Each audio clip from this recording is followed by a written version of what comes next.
Need to change a tie rod end on a Toyota Corolla? Let's talk about it. Got a little bit of knocking noise in the front end when you're turning, and those tie rod ends are pretty dry. We're gonna go ahead and swap those out. 21mm socket, take off this tire.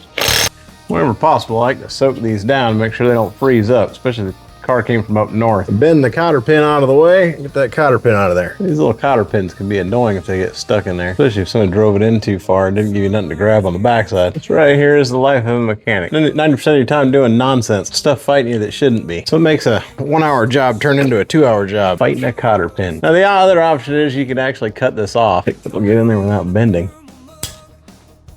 Or breaking. God dang it.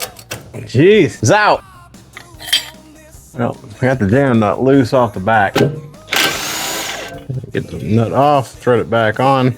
So if you got to bang on it some, don't mess up the threads. I'm gonna spin this wheel just a little bit. Give you somewhere to strike. There it is. And I'm beating on the knuckle. I'm not beating on the tie rod. Now the important thing when you're doing a tie rod end is you want to make sure that when you pull this out, you count how many times it spun and make sure you're not turning the inner tie rod. You want to just turn the outer tie rod and you count how many spins it takes to get it off. And then when you put the new one on, you put it back at the exact same thing. That'll get you really close. You probably still need an alignment done, but this will get you close. You use the universal tool on this one. Sometimes you need a little heat. God dang it.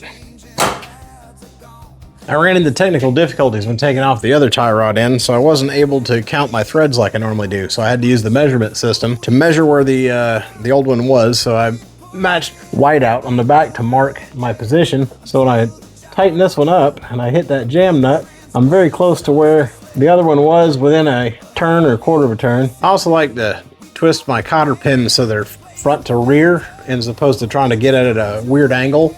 Take a dowel or something and stick it inside the hole for the cotter pin and twist it till it aligns front to rear. Push it on up, get that nut started. Now if you don't have your grease fitting in yet, you could use it to bump it up and twist on the nut at the same time. Make sure it gets wedged in there good. There actually is a torque spec for these, but honestly I just run them down with the impact. I know somebody out there in the comments is losing their mind right now. Put my grease fitting in. These come packed with grease from the factory, but I always like to top them off and give them a little extra. Usually go until I see it in the boot. I call that good. Put our cotter pin in it, bend that up, and then we're gonna set our jam nut, which again, with aftermarket parts, the size always changes. Good and tight.